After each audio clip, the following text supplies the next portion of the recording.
Alright. Hey, this is Don Mega XL, Unique Conversation, SPD Bud Talk. I'm here with my special guest, my man, my mellow, but we're gonna go down the line of introduction ourselves. We got my man Buddha Bless from Talking Smack now on YouTube. You can look me up. And then I'm gonna push it over to my main man right here. He's featured too. Excuse me. My name's Father True, ex-road manager for Positive K, road manager for Leaders of the New School, all the New School Society, owner of 32 Entertainment. We do a little bit of everything, from security to bodyguard work, a lot of tour, background. That's how we put it. That's who I am. And we're gonna pass it to my brother over there from way back. Introduce yourself, brother. Who are you? My name is Doc Kim.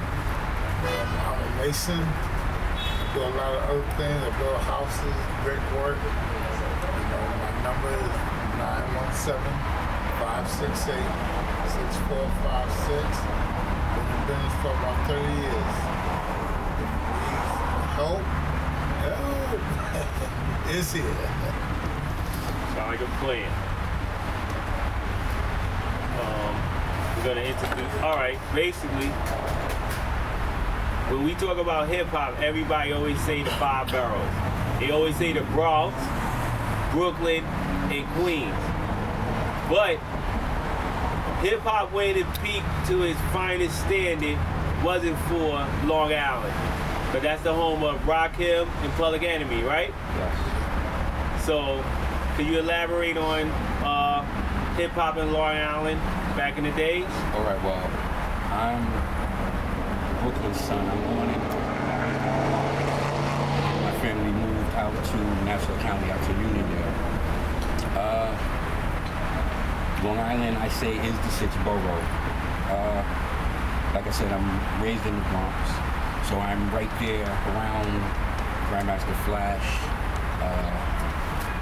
Everybody basically from the Sedgwick area. That's my neighborhood. Eventually, we ended up moving over to Castle Hill, so that's Fat Joe, Big Pun, all the rest of the brothers. That again, all my brothers within hip hop. As far as Nassau County is concerned, like I said, that's where my parents moved to. I became road manager for Leaders of the New School, all the New School Society, mentor, information. A lot of my brothers from out there, like my man just said, Rakim's from out there, out in Winedale, for the also got. It's so many people. JVC Posse, right? Yeah, I was going to say JVC Posse Okay. from Central Islip. Yeah. I got to give a big shout out to my boys out there. EPMD. EPMD, Eric and Parrish. One of the groups that a lot of people forget, which is KMD, which... Oh, yeah. So, Zed Love X. Zed Love X, who became MF Doom, and his brother, Sub Rock, the DJ, who was the first one from that actually passed. So, I got to give a shout out to my man Onyx from the group, KMD, who's still surviving. And of course, all of my brothers, Charlie Brown, Dingo D, Milo in the Dance, Busta Rhymes, who of course went on to have his solo career. Milo in the Dance now has THC, which is Thornhill Camp, excuse me. Dingo and Brown are doing stuff still underneath with the New School umbrella. Rumpelstiltskin's our DJ RPM, he's doing some stuff out in Long Beach. Trom, it's so many people within the New School Society umbrella, linking Nassau County to hip hop, and a lot of us are transplants. We're all from different boroughs. Yeah. Bus was from Brooklyn. Brown's the only one who was born and raised out there. Dink is from another spot. Geronimo from Rumpelstiltskin's, who actually started as one of our dancers, who became, a part of Rumpelstiltskin's. He was one of their guys, and continued up past, rest in peace to my man. Jerobi from Tribe Called Quest, he's another Long Island cat. Even though he's, here in Queens, he's Long Island. Red, no matter how he tries to push it, he's another Hempstead cat who was there for a while. Method Man. Yeah. So, there's Prodigy, there's right? a lot of influence from Nassau into all the boroughs and all the boroughs into Nassau and Suffolk. So, You know, it's hip hop is worldwide. That's the best way I can put it. There you We're go. Worldwide. We're everywhere. Some of the newer stuff now we may not really be feeling because of some of the subject matter, the behavior, but It's still hip hop. it's still hip hop. It's a progression. It's still growing. I mean, we just you're celebrated 50 years and we're still going. Gotta say Keith Murray, Eric Sherman. So There's a what lot I'm of getting out of what Brother Kirby just said is basically it was a little bit of everywhere and people united. And you know, they say Long Island, Queens, but you had people from different boroughs that was connecting back then. Yes. You know, it family. was the rap beats too as well. I want to speak a little bit on, if y'all brothers don't mind, is a lot of the rap beat back then was like for more props and for more money. It's not like today they're actually committing some weird stuff is going on. Yeah. Back then they did it for more publicity and to sell more records. Mm-hmm. You know, because you had different people and they battling, but it was just for to sell more records. It's different today.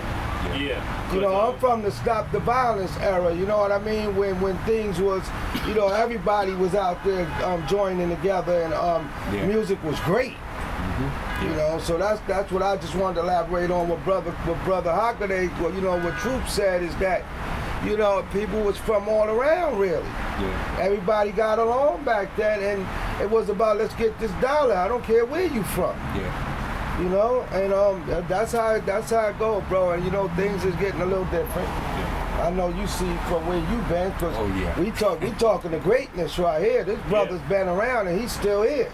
Yeah, I mean, He done been out there partying, hanging with these people, and I know you done seen some weird things behind the scenes.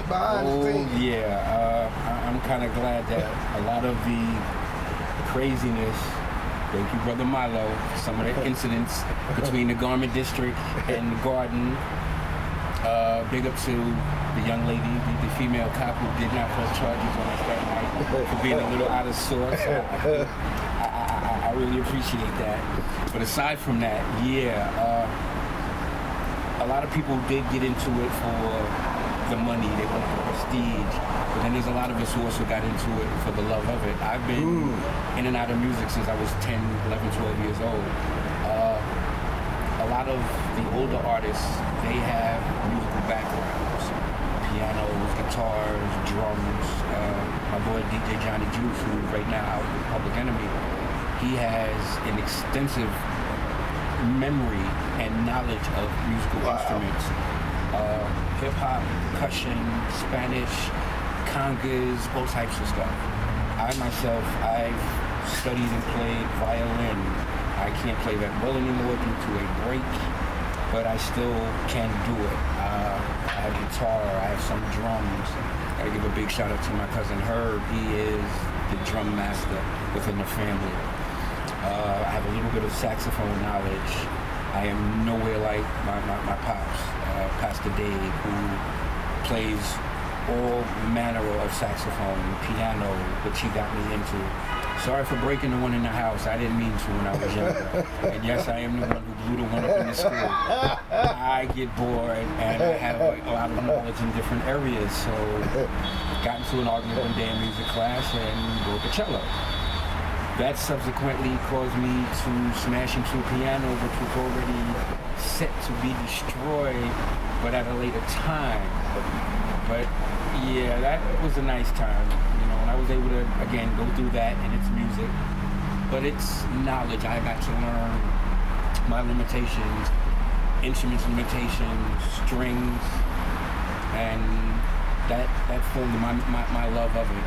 And over the years with my pops and my uncles going into jazz and all different areas, and then getting into radio and then working first 2 hours of alternative music, but then also traveling the world and listening to music worldwide, and then coming home and then basically starting with Dink and Brown and Brown's brother DJ Hig, digging in the crates. And yeah, we've been doing this since junior high school forever. So your military background, actually, because I know you got some military background. Yeah. So the military background, did that play a part in any of, like, when you came back home to the States with the music, or were you doing the music like before? Before I went in, I was getting into it. I had done a couple of talent shows when I was younger, which a lot of people do not know. Now you know. Big up to my boy Joe Brooks, who's the CEO down in Virginia or Carolina, one of the two.